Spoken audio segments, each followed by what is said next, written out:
Update news. Raymond कंपनीच्या उपोषणकर्त्या कामगारांची प्रकृती खालावली, प्रशासनाचे दुर्लक्ष। यवतमाळ येथील Raymond UCO denim private limited मधील कामगारांच्या वेतनवाढीचा आणि इतर प्रलंबित मागण्यांचा प्रश्न आता गंभीर वळणावर पोहोचलाय।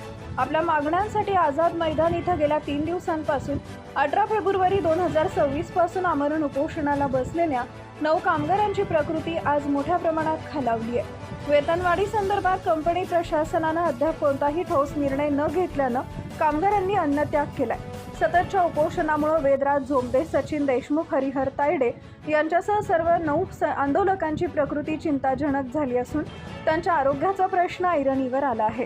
उपोषणाला बसलेले कामगार वेदराज झोंबदे, सचिन देशमुख, हरिहर तायडे, संजय यादव, सुधाकर कांबळे, संतोष राऊत, संजय चांभारे, रामजी आहे, अमोल हिवराळे। कामगारांच्या ढासळत्या प्रकृतीकडे जिल्हा प्रशासनाने तातडीने लक्ष देऊन कंपनी प्रशासनाकडून मागण्या मान्य करून घ्याव्यात अशी मागणी कामगारांकडून केली जाते।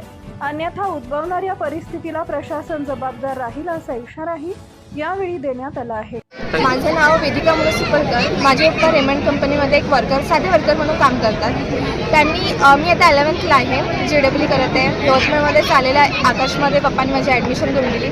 मला चांगल्या कॉलेजमध्ये ॲडमिशन करायचं होतं, चांगल्या ट्युशनमध्ये करायचं होतं, तर त्यांनी मला करून पण दिलं। तर त्यांना असं वाटलं की आपल्या पगाराबरोबरच जर ॲग्रीमेंट झालं, पगार तेवढा पुरेसा नाही राहत आमच्याकडे, पण जर ॲग्रीमेंट झालं तर आपल्याला थोडी अजून मदत होईल म्हणून त्यांनी माझी ॲडमिशन केली। आता इथे उपोषण चालू आहे, रेमंड ॲग्रीमेंट करत नाही आहे, त्यामुळे इतकं मोठं उपोषण चालू आहे। जर ते झालं नाही तर माझं शिक्षण थांबलं नाही पाहिजे, तर मी एवढीच विनंती करते की त्यांनी लवकरात लवकर ॲग्रीमेंट करावी।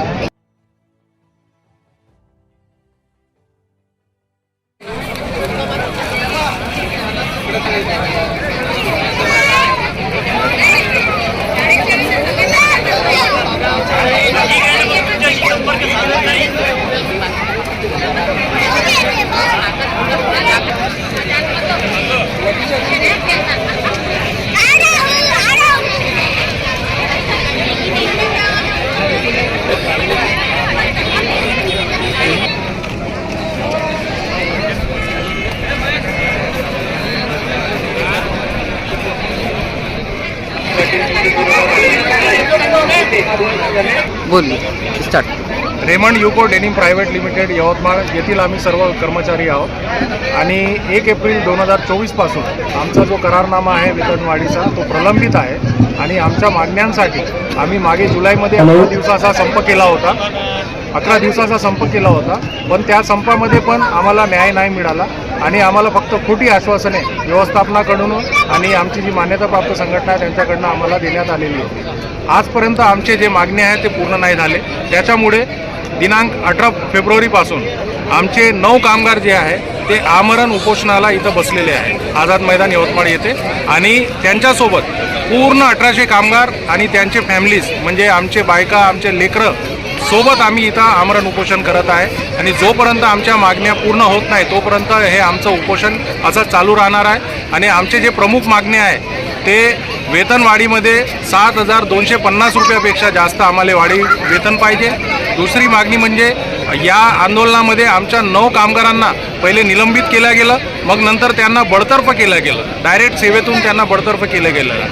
त्यांना विना अट विना शर्त त्यांना कामावर परत घेण्यात यावं आणि जो 22 महिन्याचा जो एरियस आहे तो एका टप्प्यात देण्यात यावा आणि मागील 2023 पासून बोनसचा करारनामा पण प्रलंबित आहे, त्या बोनसचा जो करार आहे तो पण 20% करून त्याचा पण एरियस आम्हाला देण्यात यावा आणि हा जो संपकाळातला पगार आहे तो पण आम्हाला पूर्ण देण्यात यावा असे आमचे 5 ते 6 मागणी आहे।